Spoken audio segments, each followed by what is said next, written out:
Welcome to remix king channel. సోంపు ఇది ప్రతి ఒక్కరికి తెలిసిందే. దీన్ని సాధారణంగా మౌత్ ఫ్రెషనర్ గా కూడా ఉపయోగిస్తారు, లేదా భోజనం చేసిన తర్వాత ఆహారం తేలికగా జీర్ణమవడం కోసం దీన్ని తీసుకుంటారు. ముఖ్యంగా రెస్టారెంట్లలో దీన్ని ఎక్కువగా ఇస్తుంటారు.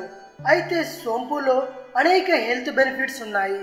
దీన్ని డైరెక్ట్ గా తినడం ఇష్టం లేని వాళ్ళు టీ రూపంలో కూడా తీసుకోవచ్చు. సోంపు టీ తాగడం వల్ల చాలా ప్రయోజనాలు పొందవచ్చు. ముఖ్యంగా శరీరానికి తక్షణ శక్తి వస్తుంది, అలసట మాయమవుతుంది. 1 టీ స్పూన్ సోపు గింజలు తీసుకొని 1 కప్పు మరుగుతున్న నీటిలో కలపాలి. 10 నిమిషాల తర్వాత అందులోని పోషకాలను నీళ్లు గ్రహిస్తాయి. ఈ టీని ప్రతిరోజు భోజనం తర్వాత, అంటే రోజుకి 2 సార్లు తీసుకోవాలి. మరి ఈ సోంపు టీ తాగడం వల్ల పొందే ప్రయోజనాలేంటో ఇప్పుడు తెలుసుకుందాం.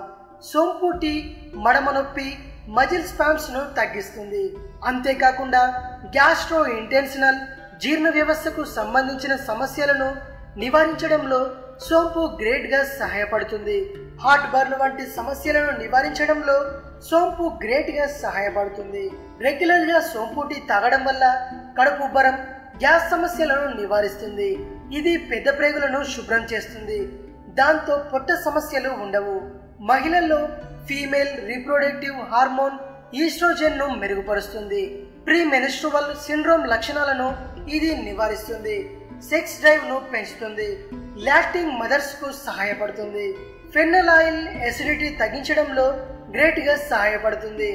ఇది వార్మ్ ను నాశనం చేస్తుంది, దాంతో బ్యాక్టీరియా తొలగిపోయి వ్యాధి నిరోధక శక్తి పెరుగుతుంది. అంతేకాకుండా ఈ టీని తాగడం వల్ల శరీరానికి కావలసిన తేమ అందుతుంది.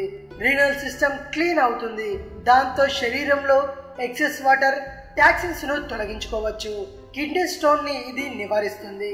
సోంపు టీలో ఉండే ఇన్ఫ్లమేటరీ లక్షణాలు యాంటీ ఇన్ఫ్లమేటరీగా పనిచేసి ఆర్థరైటిస్ మరియు జాయింట్ పెయిన్ ను నివారిస్తాయి. సోంపు టీలో బ్లడ్ ప్రెషర్ ను తగ్గించే గుణాలు పుష్కలంగా ఉన్నాయి. కాబట్టి రోజుకు 1 కప్పు సోంపు టీ తాగితే డాక్టర్ అవసరము మీకు ఉండదు. ఇది విషయం. మరిన్ని ఇంట్రెస్టింగ్ వీడియోస్ కోసం రీమిక్స్ కింగ్ ఛానల్ ని సబ్స్క్రైబ్ చేయండి. ఈ వీడియో కనుక నచ్చినట్టయితే లైక్ చేయండి, షేర్ చేయండి. మరో వీడియోతో మీ ముందుకు వస్తాను. అంతవరకు సెలవు.